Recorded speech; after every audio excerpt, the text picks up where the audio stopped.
Bismillahirrahmanirrahim. Assalamualaikum warahmatullahi wabarakatuh. Kami dari kelompok 3 akan mempresentasikan tentang ijaz Al-Quran, yang di dalamnya ada pengertian mukjizat, unsur-unsur mukjizat, tujuan ijaz Al-Quran, sejarah ilmu ijaz Al-Quran, aspek-aspek kemukjizatan Al-Quran, bagian-bagian ijaz Al-Quran, kadar kemukjizatan Al-Quran, dan menurut para ulama. Yang pertama, pengertian mukjizat. Istilah ijaz berasal dari bahasa Arab, yakni dari kata azaza, yazuzu, yang berarti melemahkan dan yang tak dapat dikalahkan. Sedangkan secara terminologi, mukjizat ialah kejadian yang luar biasa yang dianugerahkan kepada Nabi dan Rasul yang tidak dapat dikalahkan oleh siapapun, yang dapat melemahkan manusia, serta tidak ada satupun yang dapat menandinginya. Mukjizat yang memiliki makna sebagai sesuatu yang melemahkan atau mengalahkan lawan ketika terjadi tantangan.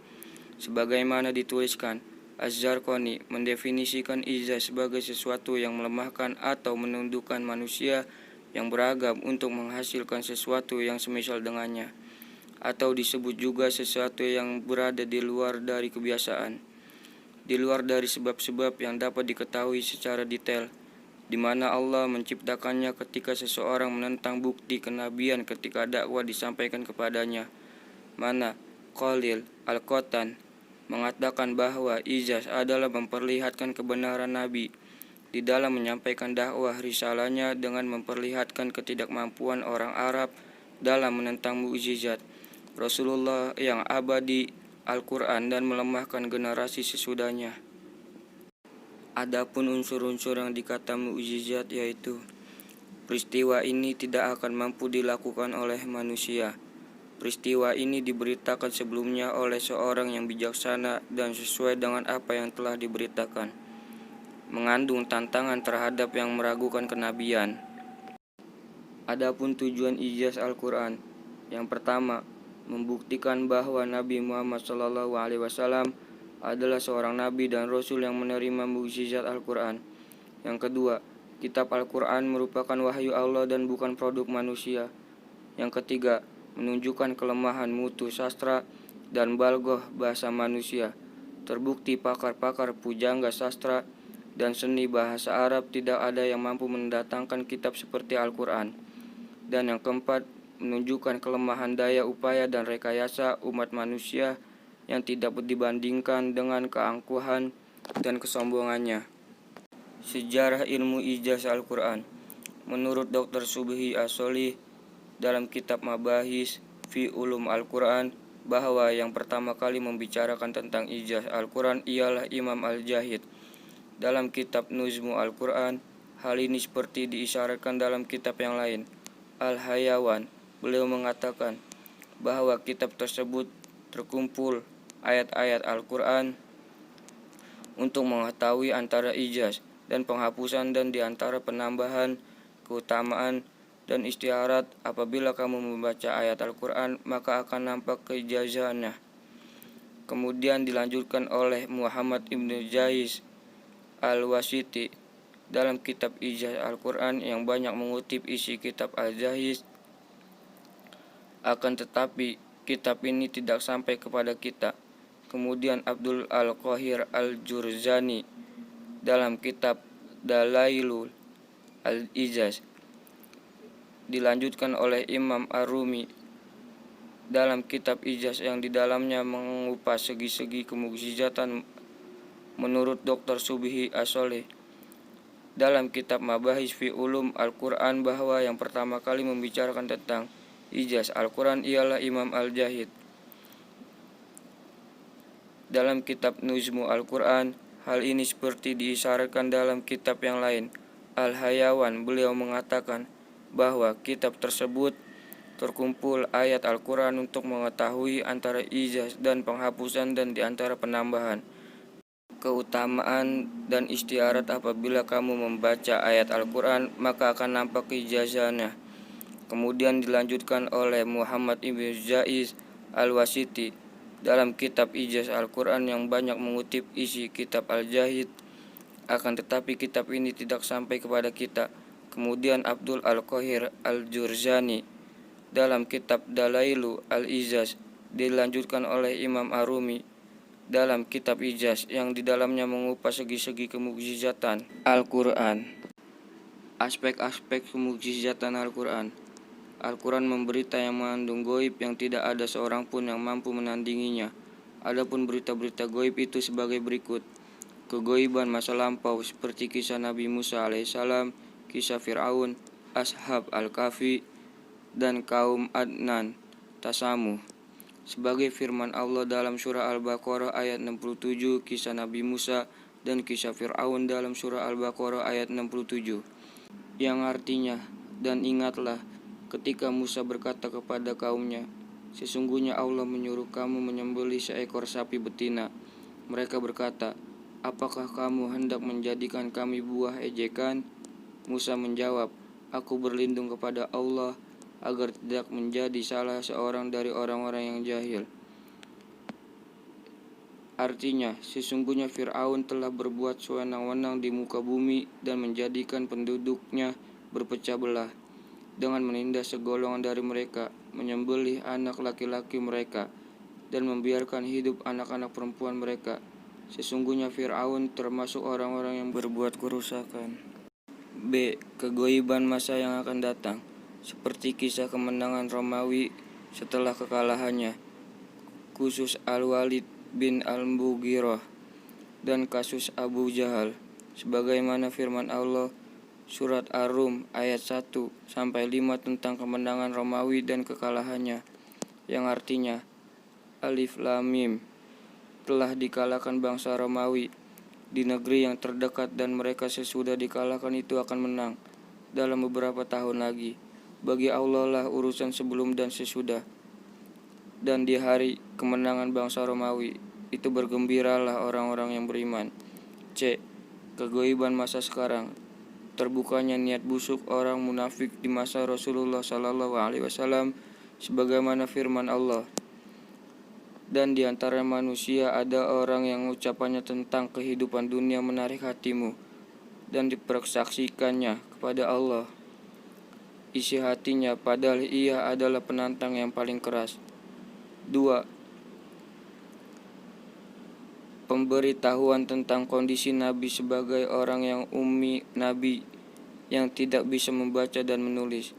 Begitu pula pemberitahuan mengenai kondisi beliau yang sama sekali tidak tahu tentang kitab-kitab terdahulu, baik tentang kisah, berita, maupun riwayat mereka.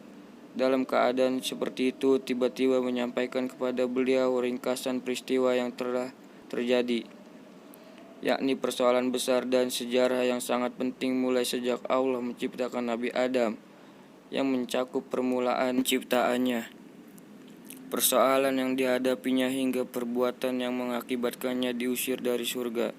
Kemudian diterangkan secara ringkas persoalan anak-anaknya, kondisi dan perbuatannya. Begitu pula dengan kisah Nabi Ibrahim alaihissalam dan nabi-nabi yang tertulis dalam Al-Quran. 3. Mengandung unsur balago yang sangat tinggi.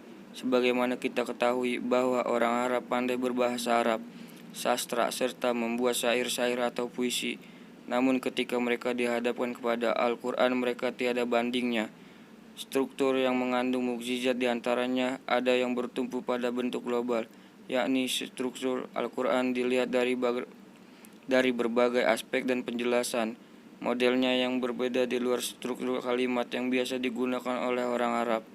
Al-Quran memiliki gaya bahasa yang istimewa, sangat berbeda dengan gaya bahasa percakapan yang dilakukan seperti biasanya. 4. Al-Quran mengandung bermacam-macam ilmu pengetahuan dan hikmah yang sangat mendalam. Pada hakikatnya, Al-Quran merupakan mukjizat dengan segala makna yang dibawakan dan dikandung oleh lafaz-lafaznya, yaitu mukjizat dalam lafaz dan keindahan susunan kalimat. Maksudnya yaitu satu huruf Al-Quran merupakan ijaz dalam susunan kata, dan susunan kata merupakan ijaz dalam jumlah, dan jumlah dalam Al-Quran merupakan mukjizat dalam surah. Mukjizat dalam bayang penjelasan dan nazam, seorang pembaca akan menemukan gambaran hidup bagi kehidupan, alam dan manusia. Maknanya menyingkap takbir, hakikat kemanusiaan dan pesan alam. Mukjizat dalam tasyri' dan pemeliharaannya terhadap hak-hak asasi manusia. Mana Al-Qatan, Mabahith Ulumul Quran. Mukjizat terbagi menjadi bagian, yaitu mukjizat hissi adalah mukjizat yang dapat dicapai oleh panca indera. Mukjizat ini biasanya diperlihatkan kepada manusia biasa, yaitu manusia yang tidak bisa mempergunakan kecerdasan pikirannya, pandangan mata, hatinya, dan rendah budi perasaannya. Mukjizat maknawi yaitu mukjizat yang tidak mungkin dicapai oleh kekuatan indera semata, melainkan dapat dicapai dengan kekuatan akal pikiran. Mukjizat ini tidak dapat dipahami kecuali oleh orang yang memiliki akal sehat dan berbudi luhur, seperti mukjizat Al-Quran kepada Nabi Muhammad SAW. Kadar kemukjizatan Al-Quran. Pertama, meminta orang Arab menantangi dengan uslub yang mencakup orang Arab sendiri dan orang lain, manusia dan jin, sebagaimana firman Allah surat Al-Kahfi ayat 88, yang artinya, bahkan mereka mengatakan, Muhammad telah membuat Al-Quran itu. Katakanlah, kalau demikian, maka datangkanlah 10 surat-surat yang dibuat-buat yang menyamainya, dan panggillah orang-orang yang kamu sanggup memanggilnya selain Allah, jika kamu memang orang-orang yang benar.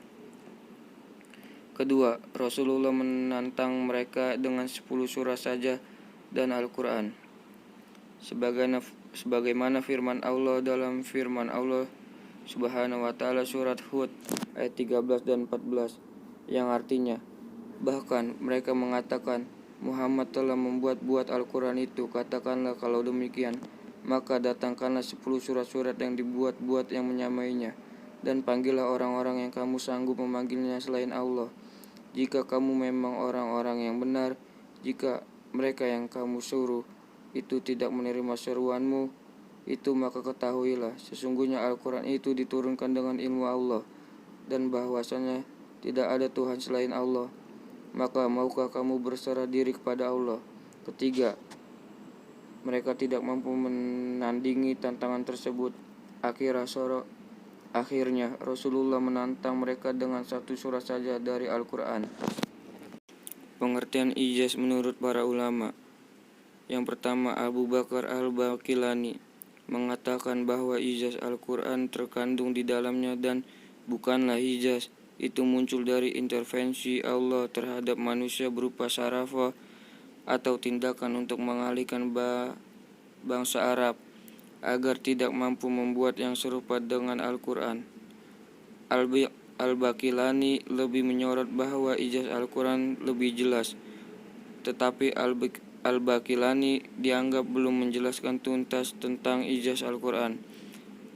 Yang kedua, menurut Hasbi Asy-Siddiqi dalam bukunya, yaitu menampakkan kebenaran Nabi dalam pernyataan seorang Rasul, dengan menampakkan kelemahan orang Arab dari menantanginya terhadap mukjizat yang kekal, yaitu Al-Quran, dan kelemahan orang-orang yang datang sesudahnya.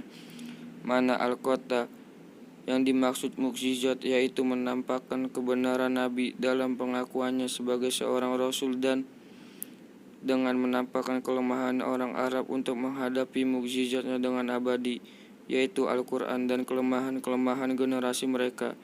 Mukjizat merupakan kejadian yang luar biasa yang disertai dengan tantangan dan selamat dari perlawanan. Sekian dan terima kasih dari kami kelompok 3. Jika dari pembawaan yang kurang dipahami dan penulisan yang kurang jelas, kami meminta maaf. Wassalamualaikum warahmatullahi wabarakatuh.